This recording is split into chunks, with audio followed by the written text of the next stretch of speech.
200 años lleva la dinastía de los Borbones en España. 200 años de corrupción.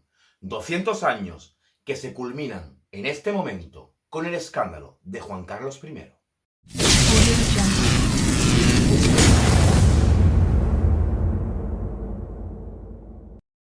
Con este escándalo actual, una vez más, la monarquía borbónica va a volver a rellenar los libros de historia que se estudiarán en un futuro.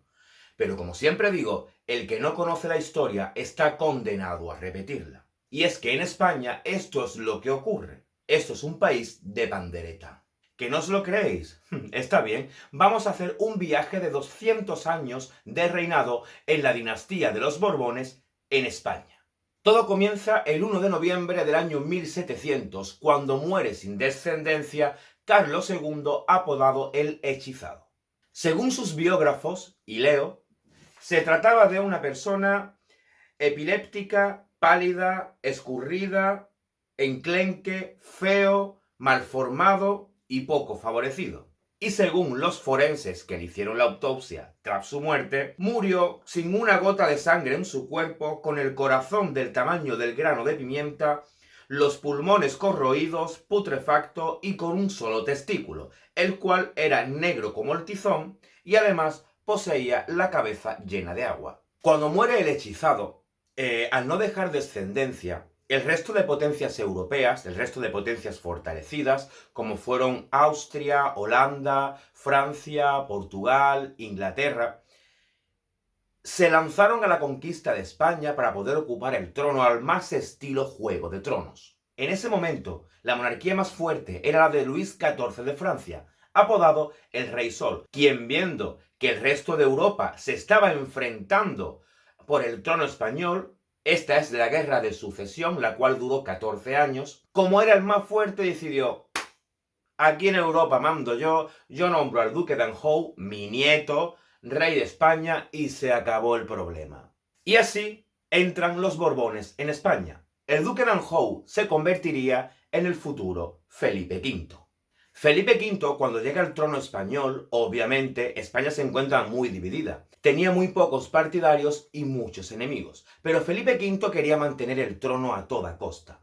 ¿Qué hizo? No dudó en pactar con el resto de monarquías y con una gran cantidad de nobles de España para poder asentarse en el trono. Con esto, su abuelo, el Rey Sol, también aseguraba que su dinastía se extendía desde Francia hasta España. Al final, cuando Felipe V logra establecerse y consolidarse en el trono español, no dudó en vengarse de aquellos terrenos españoles, Aragón, Cataluña y Valencia, vengándose a través de la declaración de los decretos de la nueva planta.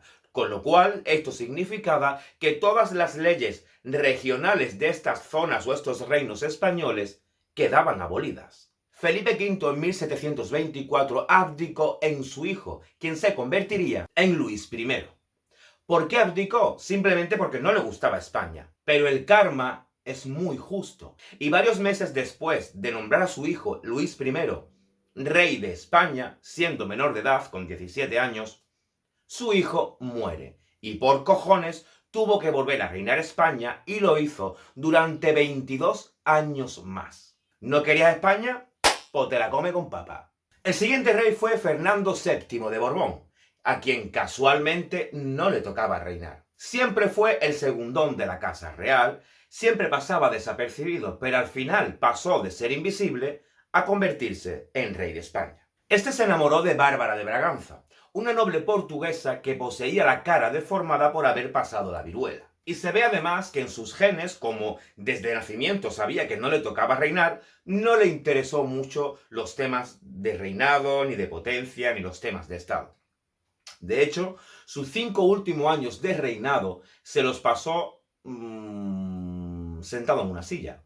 Hay que reconocer que muchos de sus biógrafos dicen que sufría de algún trastorno psiquiátrico o psicológico. De hecho, hay testimonios que recogen que le daba por morder, por maltratar a miembros del consejo, no se aseaba, detestaba a España y que tuvo 4 intentos de suicidio. A este le pasaba como su abuelo. Su abuelo abdicó en su hijo, aunque después tuviera que reinar otra vez, porque el sueño de su vida era reinar Francia, y cuando creía que lo iba a conseguir, abdicó en España creyendo él que iba a ser nombrado o coronado rey de Francia, pero al final se comió un mojón. Y a este pues le pasaba exactamente igual. No le gustaba ser rey, no le gustaba España, no le gustaba trabajar. De hecho, el futuro Carlos III, desde Italia, aconsejaba a los miembros del Consejo y a las autoridades españolas que utilizaran la mano dura con él. El siguiente rey fue Carlos III. Este fue un buen muchacho. No hay nada que decir. Poco trabajador, pero no hay más nada que decir. El siguiente rey fue Carlos IV. Y Carlos IV... A ver, no es que solamente no le gustara trabajar, sino que además fue el títere de su esposa y de Godoy. De hecho, llegó a liar la parda. En la época de Napoleón, cuando Napoleón se encontraba creando su imperio por Europa, o la idea que tenía él de crear un imperio por Europa, Godoy, que era muy afín a Napoleón, logró convencer al rey Carlos IV para dejar pasar las tropas por el norte de España, camino de Portugal, con la intención de conquistar o invadir Portugal. Napoleón se creía muy inteligente, a ver, era un buen estratega, pero en España no le valió. Y lo que hizo fue, en el paso por el norte de España, desde la entrada en España por Francia hasta llegar a Portugal, fue dejando en muchas poblaciones pequeños grupos de sus tropas que iba dejando para que supuestamente a la vuelta después de invadir Portugal se irían recogiendo. Pero llegó un momento en que hubo una especie de alzamiento por las tropas en los distintos lugares españoles. ¿Por qué? Porque Napoleón lo que estaba haciendo era conquistar también España con el beneplácito de que Carlos IV le había dejado entrar o atravesar el país. Cuando Carlos IV se dio cuenta, tenía todo el norte ocupado por las tropas de Napoleón. Fernando VII, hijo de Carlos IV, se estaba dando cuenta que su padre era un mongolo perdido. Digo, ¿qué estás haciendo? Que estás dejando pasar las tropas de Napoleón por el norte de España y que al final no solo van a conquistar Portugal, sino que sin darte cuenta te están invadiendo a ti. Así que inicia una revuelta contra su padre, para quitarle el trono. Al final, Fernando VII da un golpe de estado contra su propio padre, Carlos IV, pero este golpe de estado fracasa. Y tras un enfrentamiento entre padre e hijo por ver porque uno le quiere quitar el trono y otro se lo quiere seguir quedando, los dos vendieron el trono español a Francia. ¿A quién? A Napoleón. Se produce en España entonces un cambio de dinastía, entrando en el trono español, la Casa Bonaparte, y se proclama rey José I Bonaparte, hermano de Napoleón y al que la historia lo ha llamado como Pepe Botella. En España se estaba liando una. Padre e hijo, los reyes que vendieron la corona se habían exiliado en Francia y estaban viviendo unas vacaciones que te cagas. España invadida por los franceses y el hermano de Napoleón, que ni siquiera hablaba español, en el trono español. Pues tú imagínate los españoles cómo estaban ya. Y lo que no consiguieron los reyes, ni consiguieron el ejército, lo consiguió el pueblo español. El pueblo español se caracteriza porque somos muy cabezotas. Y surgieron múltiples revueltas o guerrillas en distintas poblaciones españolas y los franceses se fueron yendo de las poblaciones españolas cagados, acojonados y cansados. De hecho, una famosa frase de la época expandida por el ejército napoleónico fue que contra los españoles nada se podía hacer. Unas tropas casi invencibles que habían conseguido invadir la mitad de Europa fueron expulsadas de España por cabreros, por pastores, por panaderos, por carniceros y por zapateros. Algún día voy a hacer un vídeo de cómo estos pueblitos españoles lograron expulsar a las tropas francesas napoleónicas de los pueblos, porque es que es impresionante, además, para partirse el culo. Con deciros que una de las hazañas que hicieron uno de los pueblos del norte fue, imaginaos la que liaron, expulsaron a los soldados napoleónicos del pueblo con una piara de cerdos. Por cierto, Carlos IV. A ver si os suena de algo que tiene que ver con la actualidad, porque ya vamos llegando más a la actualidad y a sucesos del pasado que se van acercando mucho más a la realidad. Carlitos IV tenía una cuenta bancaria en Londres. Al final, el hijo de Carlos IV, Fernando VII, deja a su padre exiliado, se viene para España, acaba con la Constitución de 1812, a la que llaman la Pepa, con el propio dinero de su padre que tenía en un banco ilegal en Londres, logra sobornar a la oligarquía total, que acaba siendo rey de España sí o sí. Y es que cuando a un Borbón se le mete algo en la cabeza y hay dinero de por medio... La mujer de Fernando VII, María Cristina, estuvo involucrada en unos negocios un poco extraños que tenían que ver con el comercio de la sal, con el ferrocarril y con la venta de esclavos. Hay que decir que en esta época ya la esclavitud estaba totalmente abolida en territorio español y que España, aunque ya los países latinoamericanos se habían independizado, aún tenía varias colonias, como era Cuba y las Filipinas. En Cuba, la esclavitud aún no había sido abolida. Estaba prohibida la compra-venta de esclavos en el propio Cuba, pero quien ya tuviera esclavos o los nuevos esclavos que llegaban, eso no era ilegal. Con lo cual, María Cristina se preocupaba por enviar barcos a África, capturar esclavos y llevarlos a Cuba y desembarcarlos en Cuba, que ahí era legal, y no en España. Y por cada esclavo que transportaba o se vendía, ella tenía su comisión. Al final, en 1854, María Cristina fue acusada de corrupción y la paga vitalicia que las Cortes le habían aprobado, se la cortaron. Vamos con su hija, Isabel II de España. Todo el reinado de Isabel II de España estuvo marcado por la corrupción política, la corrupción económica, la corrupción... Por cierto, es que me encantan los sobrenombres y los apodos que le ponen a los reyes en función del tipo de vida que hayan llevado. Por si no lo sabíais, Isabel II de España es Isabel la ninfómana. Y al final, con toda la mierda que estaba robando al pueblo y que estaba liando políticamente y el pueblo muerto de hambre y esta tía harta de follar y harta de lujo y de palacios. Y en 1868, al grito de ¡Viva España con honra!, la echan de España y la mandan al exilio. Uy, eso es como el rey emérito de ahora, ¿no?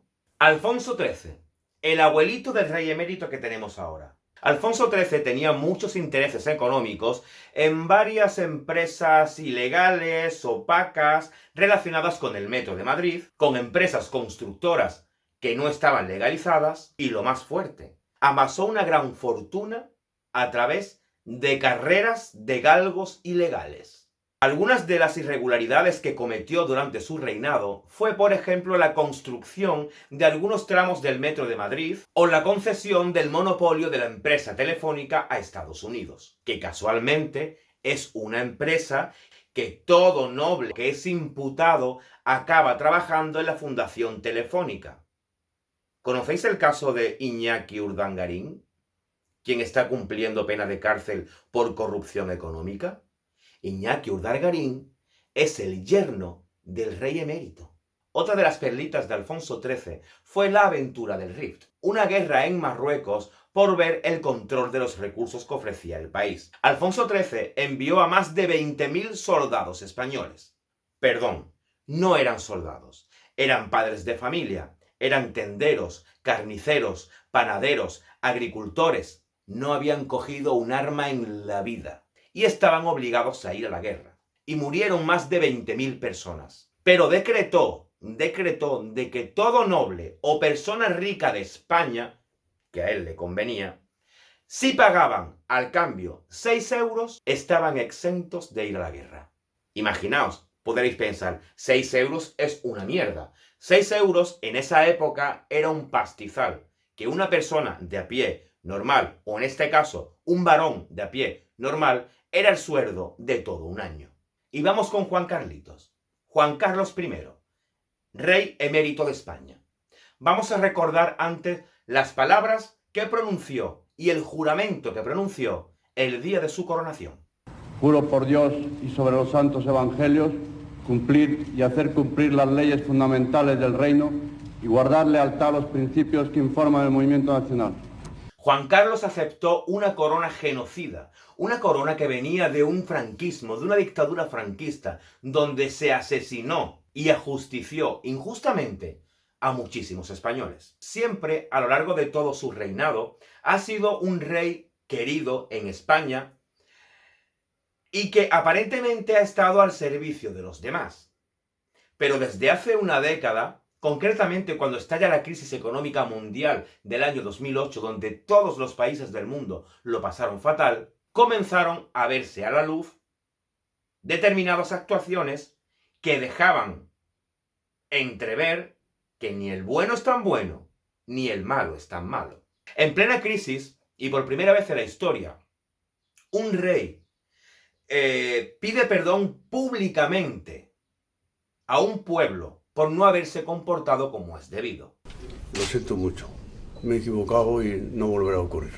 Y lo que hizo fue que cuando España lo estaba pasando mal, con 4 o 5 millones de personas en paro que no encontraban trabajo, con personas que perdían sus casas, con familias destrozadas, con pobreza infantil, el rey se fue de caza millonaria de elefantes. A raíz de ahí, y que la Casa Real siempre ha intentado tapar a la prensa, la cual siempre os digo, la prensa está comprada, poco a poco comienzan a salir algunas irregularidades del rey emérito. Por ejemplo, de que su fortuna tiene un valor incalculable.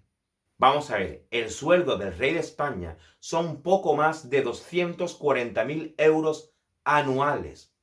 ¿Cómo cojones ha amasado o ha ahorrado esa enorme fortuna de miles de millones de euros que ahora se ha descubierto que no los tiene en España? Estamos un poco cansados. Le hemos estado pagando con los impuestos y con dinero público las amantes del rey. La propia Corina, que siempre lo ha acompañado en actos benéficos, en alguna que otra acto público, y los españoles siempre nos hemos preguntado, ¿y esta rubia quién es? ¿Esta rubia que va siempre con él? ¿Esta quién es?